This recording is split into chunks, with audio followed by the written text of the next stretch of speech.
What's good? It's Fevir. Today I'm finally going to talk about Lost Ark after having played it a ton during the recent Korean closed beta. Now this was the second time the game had been playable. The first beta was close to a year prior, and so there really hasn't been a lot of information besides the odd trailer here or there, and even less opinions in English from people who have played it. And this has caused hype and anticipation for the game to dwindle, and that was hurt even more by the fact that we don't know if or when North America may see it, but I did play it. I do speak English, and I tend to have an opinion, so let me let you in on what's good about Lost Ark.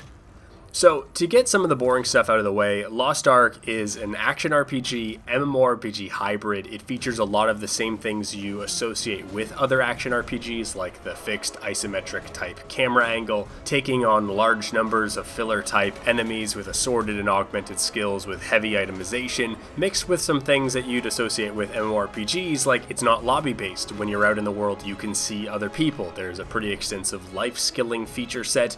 There are raids, dungeons, with bosses, with mechanics, and much more features that feel like an MMORPG is present. And this is important because there have been quite a few games that try to hybridize these two genres together, and I've played them, whether it was Aloha or Devilian or Guardians of Ember or Mew Legend or Marvel Heroes or even something like Path of Exile. They all end up feeling like just an aRPG with more things to do. Lost Ark doesn't. Lost Ark isn't Asian Diablo. It really does feel like a theme park MMORPG with a fixed camera. One of the main reasons I've kind of dragged my heels on making this video, aside from just being lazy, is because I've been racking my brain trying to figure out how to explain why that is, and I can't come up with anything other than it just does.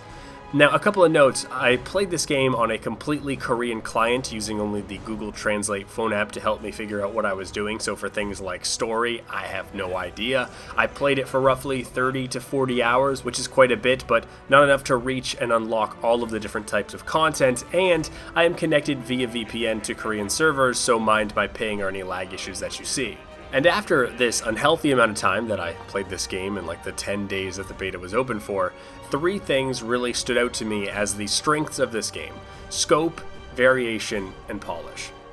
Now, scope, the scope of the game in so many different aspects really took me by surprise. In terms of what the game offers and has you do or what you can do, I think Lost Ark is majorly suffering from feature creep. Honestly, it's been in the work for about 7-ish years now, and I don't think there's even a release date set. And each time we see and we hear about the game, there are added systems. Like right now, they've added this boat system where you train your crew and you can visit islands, and there's this ocean map where you control your ship and you can go to these islands, you can find treasure, you can fight these ghost ships, and you see other players and you manage resources. But then there's also this card system which you collect and you battle. There's a song system, there's individual NPC relationships and a wooing system, and apart from the standard life skills, we have hunting and archaeology, and in the pipeline is astrology and conversationalist, whatever those are going to be. And in this closed beta, we also had Esther weapon, which is basically World of Warcraft's artifact weapon system, and it's gotten to the point where each time Lost Ark is spoken about in Korea,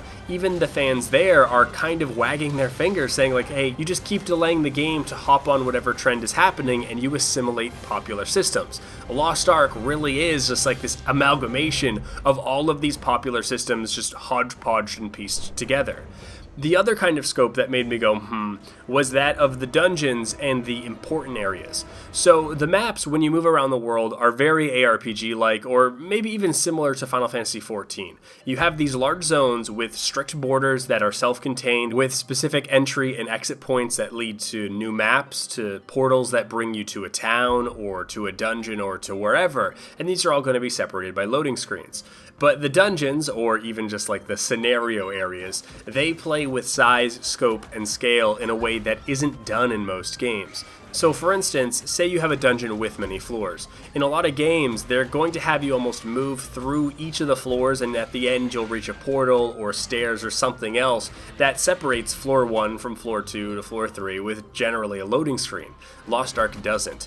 These game spaces within Lost Ark exist on these almost massive levels that you walk around in and you traverse, sometimes in these really cool ways, generally in these contextual ways where you enter up to a wall and you sort of like climb up it, or you find a banister and you slide down it. And where a fixed camera angle is a bad point sometimes, it also allows them to have very cinematic moments to accompanying the traversal of this larger game space. And I'm just showing you a clip right now of this crazy-ass castle siege, but to really drive my point across, check out Stepperou's video on this specific dungeon. It's absolutely crazy.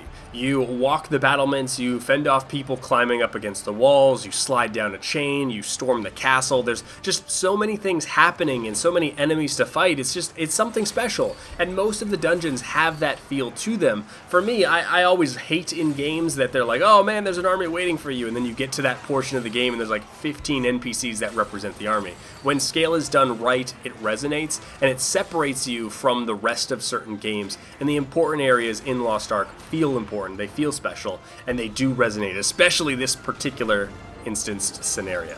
And as I mentioned before, this is all aided throughout the game with a very cinematic use of the camera. And this sometimes is in areas where you would imagine it, like the dungeons or the cutscenes or the story points, but it also plays around during places in the map, during movement, and it gives this whole experience a very movie-like feel at times. It works to add this adventure or this over-the-top feel without resorting to black bars and explosions. So next, variation. So I was pleasantly surprised to see variation on how you can build your character, as well as just variation out in the world.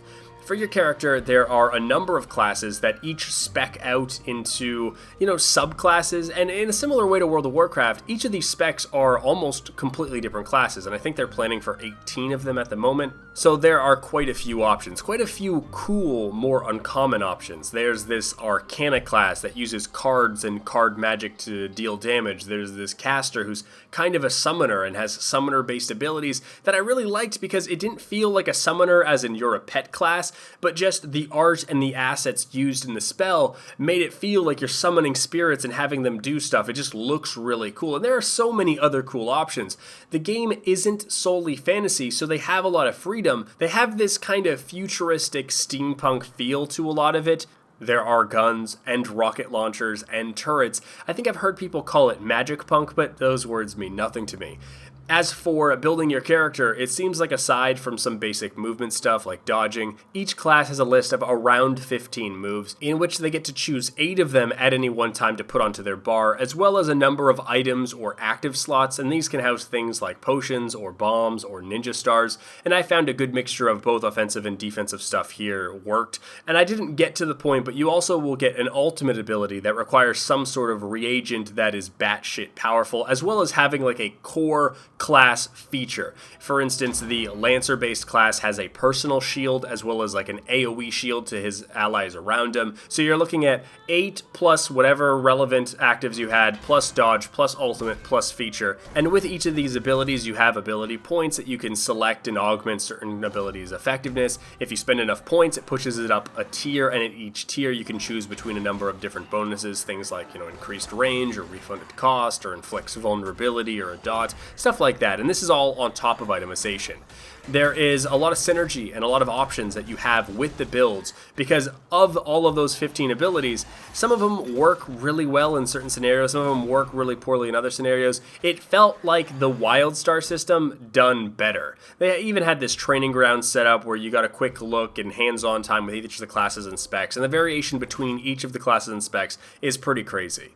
The class I was playing, I believe, was called the Battle Master. It's kind of this spiritual kung fu type class, and it was a really good showing of some of the combat mechanics, but not all of them. It's probably one of the most boring looking classes, but it's one of the most fun to play because it revolves all around comboing. If you remember Diablo 2, there used to be this stat called hit recovery. So in this game, there's almost like a flinch that happens when you hit something. You could think of it as like a mini stun or just annoying, but it allows certain moves to chain together to perform combos. Certain moves open and start a combo, and others benefit from in essence, the CC from prior moves to be able to hit their target because it has a little bit of a wind-up or something like this.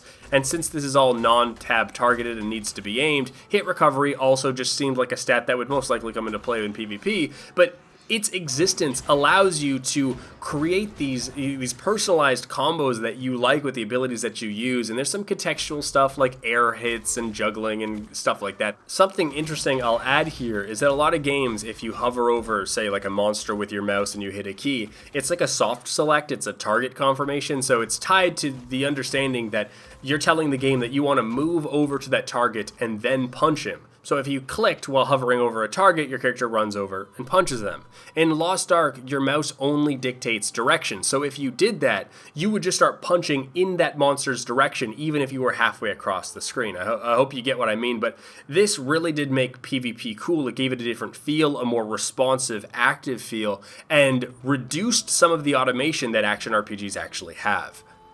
Keeping up with the variation, the biomes, the levels, the dungeons, the music, the monster, the everything was just so varied from what I played, and a lot of it was actually unique, which is sometimes really tough to do in such an overdone theme. I don't think I saw a reskin or a palette swap of a monster in almost like the full work week of the game that I played. I think I saw the same monster once, and that's because it was like a story-based monster, and I probably saw like 20 different tile sets, and even just within each map, it's not like they only had one or two monster types within the map. There were tons littered across it, and not only the monsters, but the doodads and the objects and the landscapes that they were using to decorate each of the zones. Incredible variation, as well as the dungeon aesthetics. I was just so impressed, frankly, after having played so many games that outright rely on recycled assets. And lastly, and this is really where Lost Ark shines, and this is contrary to what you would imagine for a game I'm saying has tons of variation and suffers from feature creep and is in a closed beta, polish.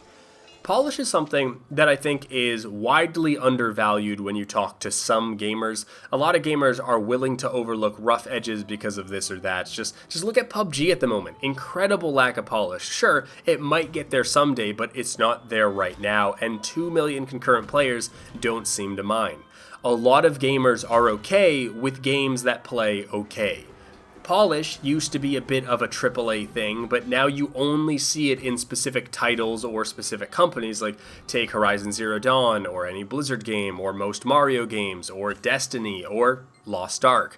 And they make you appreciate how well they're put together, how it controls, how the sound works with everything, how smooth the animations are, how much thought went into the small details, and how few moments really take you out of the experience. There is a solid consistency throughout the game. It's just a very well-built game as it stands. I'll also add that this isn't, great polish for a beta. No. I am comparing this game to release titles because that's how it plays and looks. And because of the high level of polish, what I said earlier about the feature creep, it doesn't really feel bad because all of the parts feel like they work together, but where you can clearly look at it and say like, all right, you have a lot of stuff going on here, but you're not really complaining about it because it all kind of feels good. I think this is what gives it the strictly theme park feeling of a game, because there are so many subsystems or sub things to do within the game that are polished enough to be almost mini games in their own right. You hear a lot about polish, it comes off in different statements like it actually feels good to push the buttons or some other intangible. But in a lot of ways, polish, while being incredibly subjective, is less about what a game does right and more about what a game doesn't do wrong. And for different types of gamers like me, this is incredibly important. Make no mistake, I'm not saying graphics, although the graphics are great, obviously, but I crave polished games. There is a lot to the game that I'm just unable to understand or touch on because of the language barrier, but from watching the streams during the beta of people ahead of me, it seems like this trend of scope, variation, and polish pushes forward throughout most of the content. There is just so much to be impressed by, but no real game-breaking innovation or revolutionary ideas, and that's kind of fine with me. If it doesn't come to North America, I said it before while I was streaming, I'm going to play it in Korean on VPN with ping issues, because what I saw was that good, and if anything, that could just be a statement of how I actually feel about the game. What I saw, to speak more to its polish, could be released with a box price, but probably is still a couple years out. I paid probably more than I should have to get into a limited testing beta, but after playing the game, it was well worth it. It rekindled the hype that I have for the game, and I'm just it just left such a positive impression on me. But anyway, that's going to do it for me. Until next time, this is Fevir. Purse.